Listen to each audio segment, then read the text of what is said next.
سکتی ہے. دیکھیں یہ بٹ کوائن یا ون کوائن کے بارے میں لوگ پوچھتے رہتے ہیں. ہم اس کے بارے میں آپ کو ایک اصولی بات بتا دیتے ہیں, وہ آپ فٹ کر لیں. جی ٹھیک ہے نا, فارمولہ ہم آپ کو بتا دیں گے, کیونکہ اس کے اوپر پوری تحقیق کر کے پھر وہ ایک لدہ سے ایک بن جائے گا ایشو. میں ڈائریکٹ اپنی ورڈنگ نہیں دوں گا, حالانکہ مجھے ان چیزوں کا پتہ ہے کافی حد تک, یہ سافٹ کرنسی جو ہے. لیکن میں یعنی اصولی بات کر دیتا ہوں کہ جو ایسی کرنسی ہے جس میں غرر ہے, دھوکہ ہے, اس کی ورتھ ایگزسٹ نہیں کرتی, نہ وہ اسٹاک ایکسچینج کے اندر رجسٹرڈ ہے, اس کے پیچھے کوئی گارنٹی بھی کسی کی نہیں کھڑی ہوئی ہے, تو وہ تو فراڈ ہے. اور اگر یہ ساری چیزیں ایگزسٹ کر رہی ہیں تو وہ چاہے سافٹ کرنسی بھی ہے وہ حلال ہوگی, کہ اسٹاک ایکسچینج میں رجسٹرڈ بھی ہو, اس کی ورتھ بھی ہو, اور اس کو کوئی آن بھی کر لے. جیسے اب پاکستان کا روپیہ ہے, اس کے اوپر لکھا ہوتا ہے حامل حاضہ کو مطالبہ پر ادا کرے گا, یعنی اسٹیٹ بینک رسپانسبل ہے کہ جو پوزیس کر رہا ہے اس نوٹ کو, اس کے ایکویلنٹ وہ سونا دینے کا اس کو پابند ہے جتنا بھی بنتا ہے. تو اسٹیٹ بینک کی گارنٹی, اور لکھا ہوتا ہے حکومت پاکستان کی گارنٹی سے جو ہے شائع شدہ یا جاری شدہ, تو وہ حامل حاضہ کو مطالبہ پہ حامل حاضہ جو اس حاضہ عربی ہے جو اس کو حامل کیے ہوئے ہے, پوزیس کیے ہوئے ہے, اس کو مطالبہ پر, دیکھو گڈی مشکل اردو لکھی ہے علماء والی اردو لکھی ہے. تو شاید وہ اتنا جو مشکل جملہ ہے وہی اتنی ساری لائن میں آتا ہے, ورنہ 2 لائنوں میں لکھنا پڑتا کہ جو اس کو رکھتا ہے, کیری کرتا ہے یا پوزیس کرتا ہے, جو اس کا مالک ہے, وہ اگر اس کے برابر سونے کی ڈیمانڈ کرے تو حکومت ذمہ دار ہے دینے کی, اس کو انہوں نے وہ کر دیا. تو وہ اس کے پیچھے گارنٹی کھڑی ہے. اسٹاک ایکسچینج میں جو شیئرز ہیں ان کے پیچھے, یعنی وہ رجسٹرڈ ہے نا کمپنیاں, چاہے وہ لیکن وہ حلال کاروبار کرنے والی ہوں, ان کے میں شیئرز کی بات کر رہا ہوں, حرام کاروبار والوں کی نہیں. تو یہاں پر بھی بس یہ کہ غرر نہیں ہونا چاہیے, دھوکہ نہیں ہونا چاہیے. اب پیسے پاکستان میں تو بندی لگا دی ہے, پتہ نا آپ کو. ہاں جی, وہ بھی ایک لمبی سٹوری ہے, میں ادھر ڈسکلوز نہیں کرتا. بال ابھی تو پاکستان نے بین کیا ہوا ہے, اس کو آن نہیں کر رہے اس کو کرنسی کو. ہاں جی, دیکھیے یہ فیصلہ تو لوگوں کو کرنا ہے. ہمارا کام تو یہ ہے کہ ہم یہ بتا دیں کہ دین میں کن چیزوں کا خیال کرنا چاہیے دینی لحاظ سے. وہ اصلاً اگر آپ غور کریں سب اخلاقی چیزیں ہیں.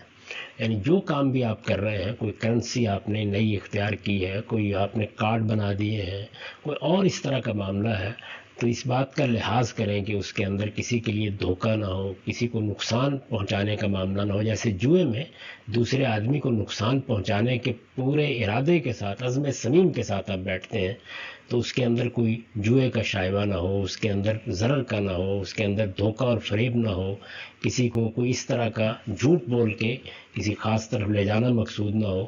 یہ چیزیں جو فرد کے دیکھنے کی ہوتی ہیں, ان کو اللہ تعالیٰ نے اپنی کتابوں میں بیان کر دیا ہے. اس کے بارے میں انسان کو اتنی صلاحیت بھی دی ہے کہ کوئی یہ قرآن کی آیت نہیں پڑھ کے دیکھنا کہ اس کے اندر کیا بات کہی گئی ہے. یہ وہ عالمگیر اخلاقی صداقتیں ہیں جو ہمیں اپنی زندگی میں بھی ملحوظ رکھنی ہوتی ہیں اور ہر دوسرے کام میں بھی ملحوظ رکھنی ہوتی ہیں.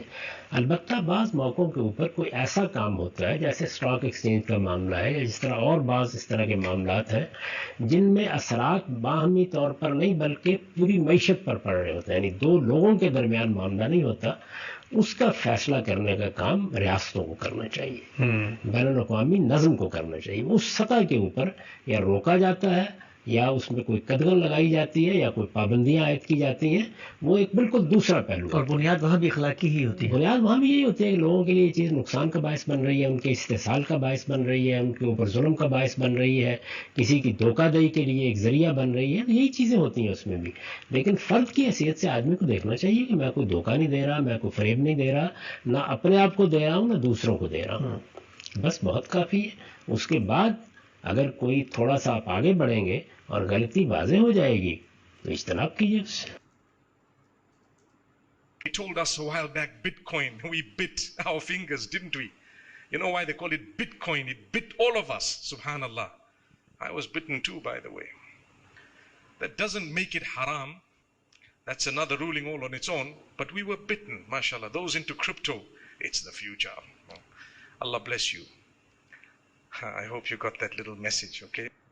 کرپٹو کرنسی سے پیسے کمانا جائز ہے یا نہیں؟ کیا کرپٹو کرنسی جائز ہے؟ کچھ پیسے پے کر کے اسے خریدا جاتا ہے، پھر اس کی ویلیو بڑھتی رہتی ہے اور اسے بیچ کر نفع کمایا جاتا ہے، کیا یہ جائز ہے یا نہیں؟ داؤد کراچی سے۔ دیکھیں اس بارے میں علماء کے رجحانات ہیں، میرا بھی رجحان ہے، لیکن فتویٰ نہیں ہے ابھی کسی بات پر، لہذا بر صغیر کے علماء اور بہت سے دنیا بھر کے علماء سر جوڑ کے بیٹھے ہوئے ہیں اور اس بارے میں ابھی تک کوئی صحیح مستند رائے سامنے نہیں آئی ہے، تو ہماری بھی اس بارے میں خاموشی ہے۔ اس کی وجہ یہ ہے کہ جلدی کسی بات میں فتویٰ نہیں دینا چاہیے، کیونکہ ایسا نہ ہو کہ آج اس کے فائدے نظر آ رہے ہیں، کل ایسا نہ ہو کہ اربوں خربوں کا مالیت کا لوگوں کو نقصان ہو جائے، کیونکہ یہ فرضی کرنسی ہے، کوئی حقیقت تو ہے نہیں۔ تو میں یہ نہیں کہہ رہا کہ حرام ہے ناجائز ہے، لیکن ہم جائز کہنے میں بھی توقف کر رہے ہیں، اور جن ملکوں نے اس کو کی قانونی اجازت دی ہے نا، انہوں نے بھی اس کو ایک کرنسی کے طور پہ، جہاں تک میری معلومات ہے میں وہ بتا رہا ہوں آپ کو، اگر یہ آج کی تاریخ میں ہو سکتا ہے یہ ریسرچ چینج ہو چکی ہے تو ایک الگ بات ہے، اب تک جو میری معلومات ہیں وہ یہ ہے کہ دنیا کے جن ملکوں نے اس کی قانونی اجازت دی ہے انہوں نے بھی لوگوں کو اس سے لین دین کی اجازت دی ہے، صرف اس کو ایز اے کرنسی قبول نہیں کیا ہے، یعنی قانونی طور پر ابھی تک دنیا میں اس کو ایز اے کرنسی کے لیا نہیں گیا ہے۔ تو ایک چیز کی پرمیشن دے دینا استعمال کی ایک الگ چیز ہوتی ہے، ایک ہوتا ہے گورنمنٹ اس کو یا یونائٹڈ نیشن خاص طور پر اس کو ایز اے کرنسی قبول کر لے، وہ ابھی تک نہیں ہوا ہے۔